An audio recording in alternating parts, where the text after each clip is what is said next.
I'm often reminded of people have said, well, if we do what we've always done, we can get what we've always got. Well, First Data, Western Union has been very profitable, very good business for several years, but it hasn't remained the same. And that whole analogy, if you do what you've always done, you'll get what you've always got, is not correct, because it's only true if everything else remains the same. And the world does not remain the same. The customers don't remain the same. Their needs are different. Our competition is not going to remain the same. So we've got to make a change. So we take an assertive position and try to make that change before it happens to us. Six Sigma is a unit of measure that just simply determines the capability of your process. A process is really just a sequence of activities that achieve a specific desired outcome. A process could be really when you wake up in the morning and you brush your teeth and you put your clothes on. You have a sequence of events that you go through. Our goal is to always continuously improve our processes, and that's what Six Sigma is all about. I've never seen anything like this. This is a true methodology. It teaches you tools, the follow-throughs there, the measurements there, the improvements there. I mean, when you look at the DMAIC process, which is define, measure, analyze, improve, and control, it's all the steps. It's the only quality improvement program that I've seen that seems to be working. It's immediate results. We actually do what we call a Six Sigma Kaizen event.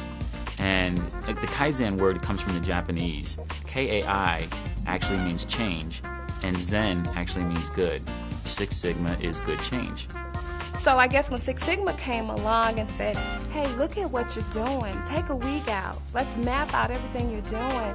Find the defects in it. Identify what's value added.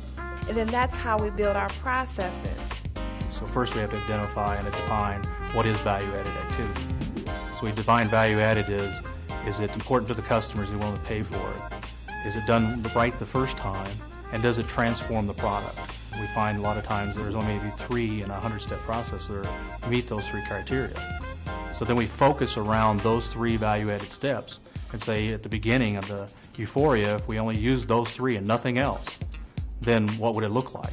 Yes, it was tiring because we were using our brains so much, but it was exciting to see what we were coming up with to change the process. It's an extremely exhausting week. You start on Monday with some training. Tuesday you're going through a detailed process map. By Wednesday you're ready to make improvements in that process. And by Thursday you're confirming that those improvements that you've made are actually implemented and changed. And on Friday you're doing a report out to senior leadership. It's an emotional roller coaster ride. It's an extremely tough week with no breaks. But the team is excited. They have a lot of fun. And many of them continually want to do it over and over again. When you sit in the room during a Six Sigma Kaizen event, you feel like you have that ownership and that empowerment. And what matters is the customer, meeting the customer needs. What matters most is getting rid of the defects, eliminating the waste. Those were the things that matter the most. And everyone had that same goal, and everyone shared those same ideas, and it was just great. We just got together with a whole group of people from different departments, and you got to see everybody's, participation. It was great. When you flow a process and in the current state that it's in, you can just see how ridiculous the steps are and how much you're stepping over people and all of the handoffs and all of the things that fall through the crack. You see one step and you're like, well, there's more steps to it. You put one blanket one up there that you thought would cover all the handoffs and walking back and forth, and that's what we did. And so we just kept adding stickers on them. And by the end of the process, you're looking like, oh my God, we do this every day, and it's ridiculous. More like, wow, why are we doing that? I'm like, I can't believe we're doing this, but we're also doing this. And I mean, it's the same exact thing.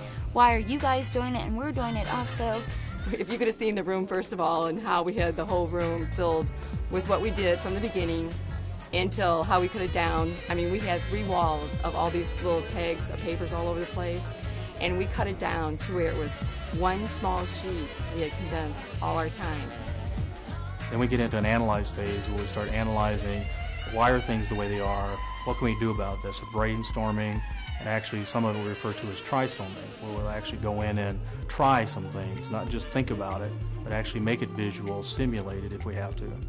Once we got into this week and into the thick of the process, their eyes opened to what can be done, not whether it's being handed off to Susie or Joe 42 times and what they're doing with it, but actually getting the product to the customer quicker. We have new ways to do things now, and it's an opportunity to play in this new organization in creating the FDC of 2010. We all have a legacy of what we've done, but I think it's going to be more fun to create the future, and you can do that every single day.